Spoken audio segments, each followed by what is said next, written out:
Well, I didn't think I would see Mega Zaborg disappearing, but it appears he is.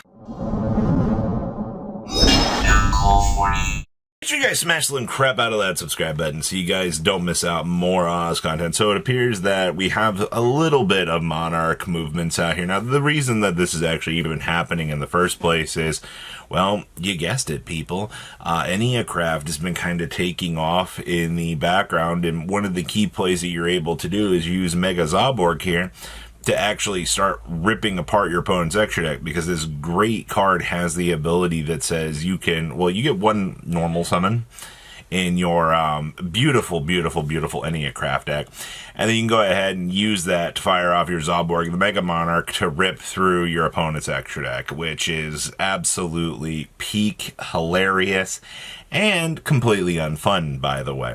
So that's why we're seeing, this card actually spike up. But I mean, you're looking at one light playlisting here, and you go up to 8, and then you go up to 10, 18.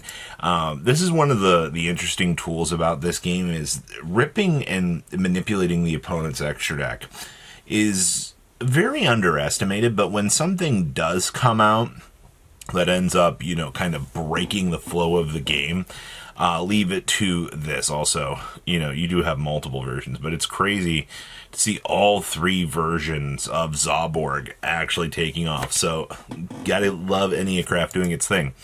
Cyber Dragon Seeker. So, yesterday we talked a little bit about how Cyber Dragon, or Cyber Eternity Dragon, kind of broke the community.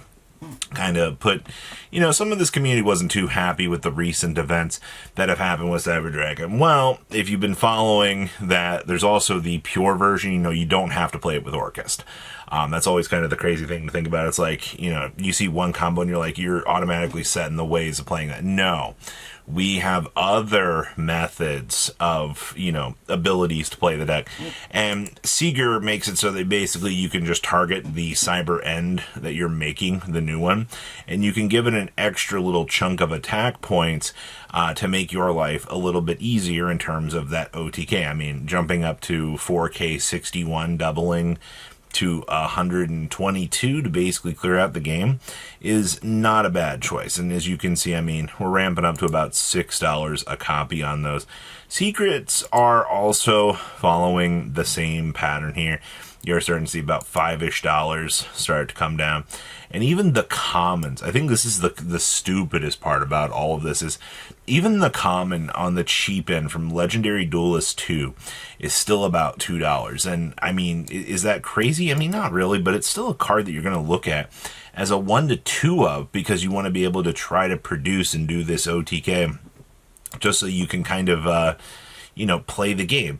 So I guess the more you know for Cyber Dragons.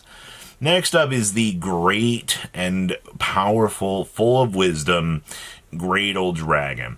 Now, we have the first penguin coming out here in a couple of weeks, which is going to open up a lot of anticipation for water decks. I know a lot of players are very excited to try to get the opportunity to play some of, these new strategies and so forth, or at least make their old existing water decks more viable. But Mr. Great Old Dragon here, unfortunately, is paywalled all the way back behind Docks, which is Dimension of Chaos.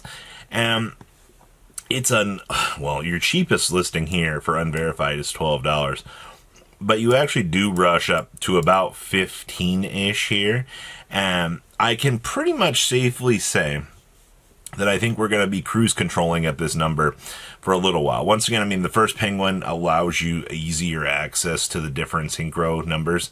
And of course, Great Old Dragon is going to be one of those cards that's going to be naturally flowing along with this, actually doing its job. So I don't know what else to say. I'm more interested why this card has not seen an actual reprint in years. Ancient Warrior's Oath, the Double Dragon Lords. I'm still sitting here rocking back and forth thinking that we're eventually going to see some copium support for this, but maybe at some point we will. Right now, the Ancient Double Dragon Lords has been coming in at a pretty decent price point. I'm actually more impressed at how well this has been doing on the secondary market. But you got to remember, this card has always classically been one of the most powerful bouncers that Brigade had access to, because not only can you cheat it out, because it is a Beast Warrior, It's just been doing very well. Right now, still no reprint for this one either. This is what happens. Good cards rise into niche situations, and we start to see, you know, decks like this actually coming through and actually working. So you're looking at about $8 a copy, which I guess in hindsight is not too terrible. We also have the first Dark Lord, Lucifer himself.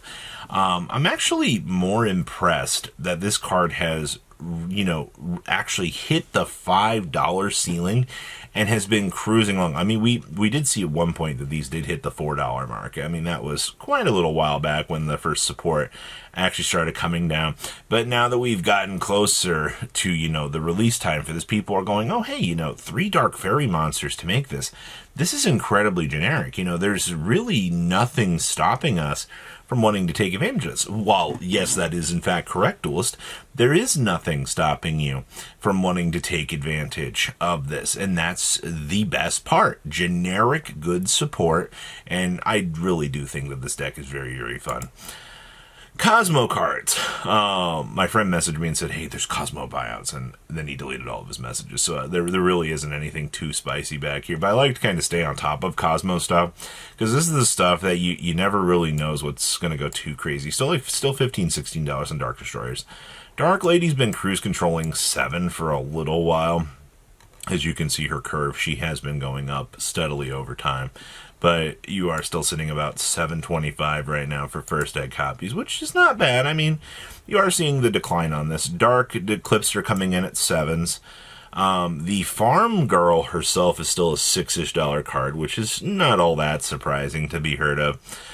The Cosmo Dark Planet's still about $7. The Farm Girl from Infinite Gold still about 4 to 5 as well. Strawman's still about $4, and also looks like the Strawman from Gold Rare is still kind of cruise controlling about $3. Cosmo Town from Astro Packs are still about $1. I don't really think you're going to get a lot of crazy activity on this. This one feels pretty set in stone. Good news, I mean, you can also get the Gold Rare Dark Destroyers for like 60 cents. So, I mean, like, there have been good reprints in this set. Cosmojo Me Daddy is still, these have dropped down so much. These are $2-ish now, which I think is probably one of the biggest solid victories we've got. Slip Rider coming in at 50 cents. We got Tin Man coming in. You know, all this gold stuff. And even like the Ghost from the Past, Dark Ladies, these are like 50 cents. So for all intents and purposes, everybody, yeah, this stuff is really, really cheap now. Arias. This is your fun factoid of the day. No matter how bad Labyrinth is on the surface, this card still sits on a pedestal as one of the more expensive cards in the block. This is $80. Now, you're probably like, Robbie, that's down. You're right. But then you come on down here to like the Seeker Rares.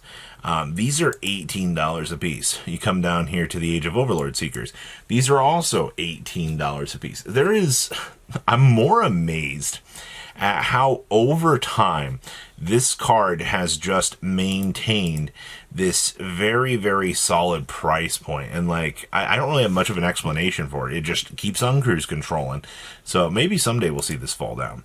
Dark Flare Knight. This is another one of those ha-has you're just like, oh, okay. I mean, still $6. Looks like Anniversary Dark Crisis versions are $12s. That's expensive. $12 versions from the other worldwide release of this. $3 mod plays. Even the commons are $3-ish a piece. You know how interesting that is just to see on the long term here on how those have been holding up, because that's pretty interesting. And then, of course, Tri-Edge Master. Everybody likes seeing the really off-of-the-wall interesting things that happen right now.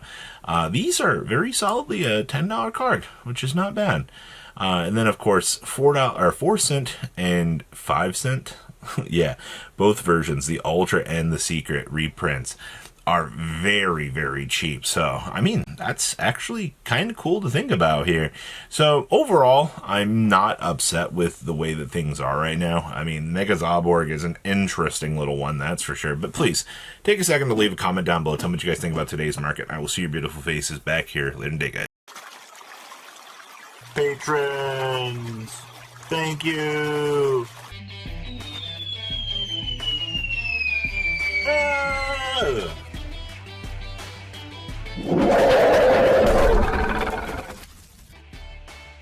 Thank you so much for watching. Check out these other videos.